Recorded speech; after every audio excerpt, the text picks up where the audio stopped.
നാരായണം നമസ്കൃത്യ നരം ചൈവ നരോത്തമം ദേവീം സരസ്വതീം വ്യാസം തതോ ജയമുദീരയേത്. എല്ലാവർക്കും നമസ്കാരം. മഹാഭാരതം ആദിപർവം ധൃതരാഷ്ട്രബുദ്ധി.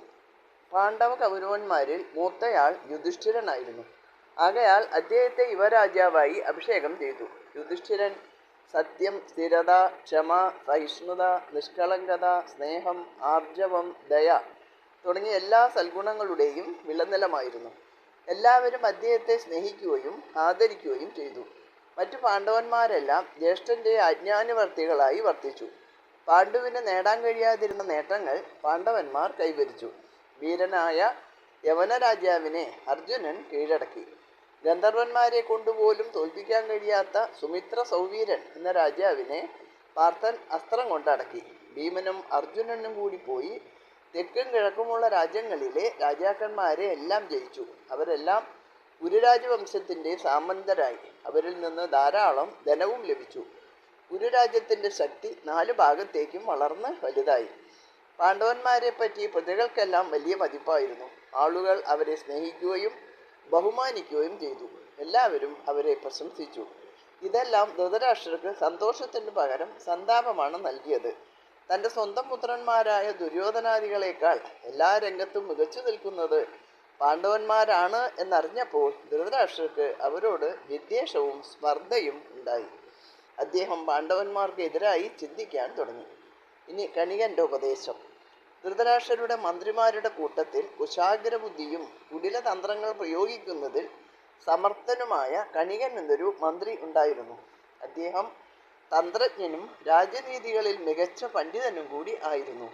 ഒരു ദിവസം ധൃതരാഷ്ട്രർ അയാളെ രഹസ്യമായി വിളിച്ചു വരുത്തി. പാണ്ഡവന്മാരോടുള്ള ഈർഷ്യ നിമിത്തം വിങ്ങുന്ന ഹൃദയം തുറന്നു കാട്ടിക്കൊണ്ട് ചോദിച്ചു: ഹേ കണിക, എല്ലാറ്റിലും ഉത്കർഷ നേടുന്ന പാണ്ഡവന്മാരിൽ എനിക്ക് അസൂയ തോന്നുന്നു. ഞാൻ എന്താണ് വേണ്ടത്? അവരെ സ്നേഹിച്ച് കൂടെ നിർത്തണോ, അതോ അവരെ എങ്ങനെയെങ്കിലും ഒഴിവാക്കണോ? കണികൻ പറഞ്ഞു: മഹാരാജാവേ, വേണ്ടത് എന്താണെന്ന് ഞാൻ തുറന്നു പറയാം. അതുകൊണ്ട് എൻ്റെ പേരിൽ പിന്നീട് അങ്ങേക്ക് വിദ്വേഷം തോന്നരുത്. ഭരണകർത്താക്കൾ എപ്പോഴും ആരെയും ദണ്ഡിക്കാൻ സന്നദ്ധരായിരിക്കണം. ശത്രുക്കളെ തക്കം നോക്കി പ്രഹരിക്കണം. സ്വന്തം രഹസ്യങ്ങളെ അന്യം കണ്ടുപിടിക്കരുത്. തൻ്റെ ശക്തിയും വിഭവവും അന്യർ അറിയാതെ സൂക്ഷിക്കണം. ശരിക്ക് വലിച്ചൂരിയെടുത്ത് കളയാത്ത മുള്ള് ശരീരം അനങ്ങുമ്പോഴൊക്കെ ചോര വരുത്തുമെന്ന് അറിയാമല്ലോ. അതുകൊണ്ട് ദ്രോഹിക്കുന്ന ശത്രുക്കളെ നിശ്ശേഷം സംഹരിക്കുകയാണ് വേണ്ടത്. ശത്രുവിൻ്റെ ആപൽക്കാലത്തെ മനസ്സിലാക്കി സമയം കളയാതെ ആഞ്ഞടിക്കണം. സ്വന്തം സാമർഥ്യം കാണിക്കാൻ സന്ദർഭം കിട്ടാതെ വരുമ്പോൾ ശത്രുവിനെ ആശ്രയിച്ചു കൂടണം. ശത്രു ധിക്കരിച്ചു പറഞ്ഞാൽ അതൊന്നും കേട്ടതായിട്ട് പോലും ഭാവിക്കരുത്. ദുരുദ്ദേശത്തോടുകൂടി അടുത്തുകൂടുന്ന ശത്രുവിനെ സമാധാന വചനങ്ങൾ കൊണ്ട് പാട്ടിലാക്കി കൊല്ലണം. ചത്തു കഴിഞ്ഞാൽ പിന്നെ ഭയപ്പെടേണ്ടതില്ലല്ലോ. ജന്മശത്രു ബന്ധുവായാലും അവനെ വിശ്വസിക്കരുത്. എല്ലായിടങ്ങളിലും വേണ്ടത്ര ചാരന്മാരെ നിയോഗിച്ച് വിവരങ്ങൾ ശേഖരിക്കണം. ശത്രുവിനെ ചതുരുപായങ്ങൾ പ്രയോഗിച്ചും വകവരുത്താൻ ഒരിക്കലും മടിക്കരുത്.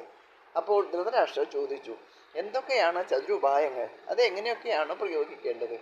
കണികൻ പറഞ്ഞു: മഹാരാജാവേ, സാമം, ദാനം, ഭേദം, ദണ്ഡം എന്നിവയാണ് ചതുരുപായങ്ങൾ.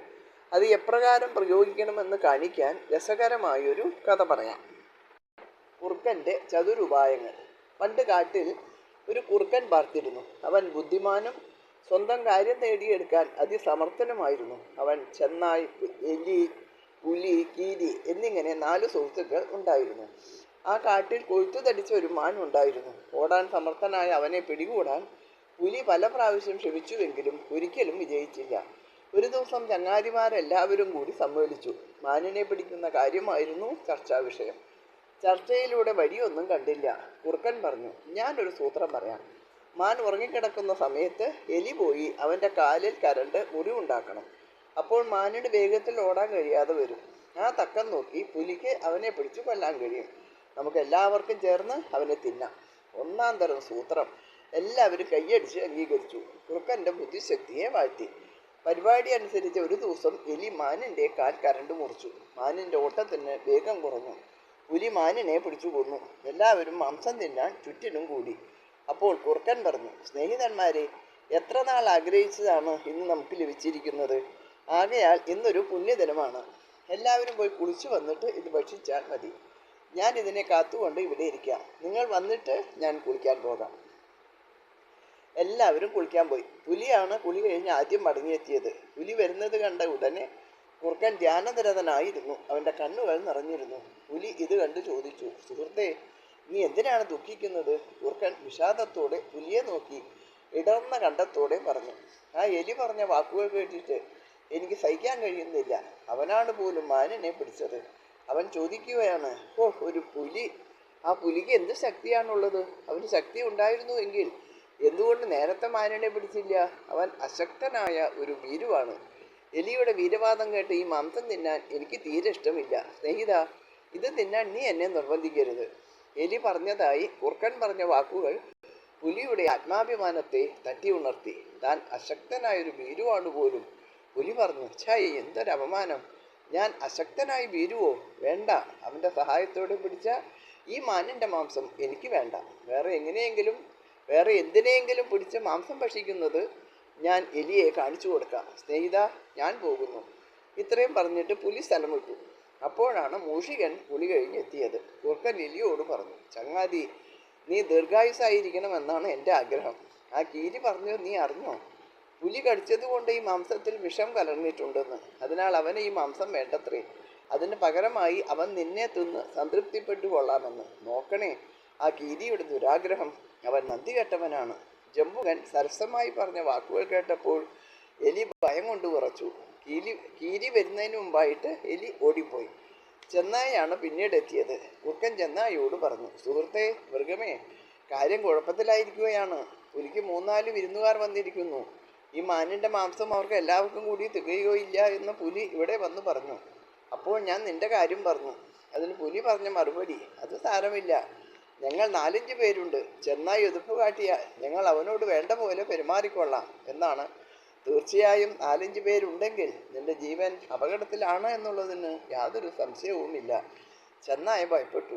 4-5 പുലികൾ ഒരുമിച്ച് കൂടി എതിർത്താൽ തനിക്ക് യാതൊരു രക്ഷയുമില്ല എന്നറിയാവുന്നവൻ പുലികൾ വരുന്നതിന് മുമ്പ് എങ്ങനെയെങ്കിലും സ്ഥലം വിട്ടാൽ മതി എന്ന ചിന്തയോടെ ഓടിക്കളഞ്ഞു. അവസാനമായി കീരി എത്തി. കുറുക്കൻ പറഞ്ഞു, ഞാൻ എൻ്റെ സാമർഥ്യം കൊണ്ട് മറ്റുള്ളവരെ എല്ലാം തോൽപ്പിച്ച് ഓടിച്ചു. നീ മാത്രമാണ് ശേഷിച്ചിരിക്കുന്നത്. നിനക്ക് ധൈര്യമുണ്ടെങ്കിൽ എന്നോട് ഏറ്റുമുട്ടി എന്നെ കൊന്ന് മാംസം ഭക്ഷിച്ചു കൊള്ളുക. ഇത് കേട്ട കീരി കുറുക്കൻ്റെ മുന്നിൽ സാഷ്ടാംഗ പ്രണാമം ചെയ്തുകൊണ്ട് പറഞ്ഞു, നിന്റെ കഴിവിൻ്റെ മുന്നിൽ ഞാൻ പ്രണമിക്കുന്നു. പുലി, ചെന്നായ, മൂഷികൻ എന്നീ വീരന്മാരെയൊക്കെ തോൽപ്പിച്ച് ഓടിക്കാൻ കഴിഞ്ഞ ഭവാനോട് ഞാൻ എന്ത് ചെയ്യാനാണ്? അങ്ങയോട് പൊരുതാൻ ഞാൻ ആളല്ല. കീരി ജീവനും കൊണ്ട് മണ്ടി. എല്ലാവരെയും ഓടിച്ച കുറുക്കൻ മാനിൻ്റെ മാംസം ഭക്ഷിച്ച് തൃപ്തനായി. ഇനി കണികൻ പറയാണ്, രാജാവേ, കുറുക്കനെ പോലെ കാര്യം നടത്തുന്ന രാജാവ് ഏത് സാഹചര്യത്തിലും വിജയിക്കും.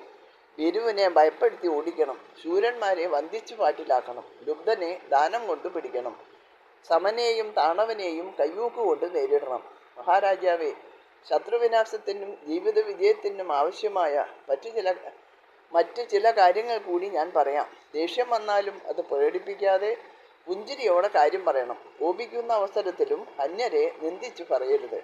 അവിശ്വസ്തനെ ഒരിക്കലും വിശ്വസിക്കരുത്. വിശ്വസ്തന്മാരെയും അതിരുവിട്ട് വിശ്വസിക്കരുത്. വാക്കുകൊണ്ട് ഭംഗിയായി പറയുകയും ചിരിച്ച് വിനീതനായിരിക്കുകയും ചെയ്യുമ്പോൾ തന്നെ മനസ്സുകൊണ്ട് വാളുപോലെ മൂർച്ചയുള്ളവനായിരിക്കണം. ഐശ്വര്യം ആഗ്രഹിക്കുന്നവൻ എപ്പോഴും ഉത്സാഹിച്ച് പ്രവർത്തിക്കണം. അവൻ്റെ പ്രയത്നം ശത്രുവായാലും മിത്രമായാലും ആരും മനസ്സിലാക്കുവാൻ ഇടയാകരുത്. അപൂർണമായ നിലയിൽ ഒന്നും ആരെയും കാണിക്കരുത്. ആപത്തുണ്ടാകുന്നതിന് മുമ്പ് അതിൽ ഭയത്തോടെ പ്രവർത്തിക്കണം.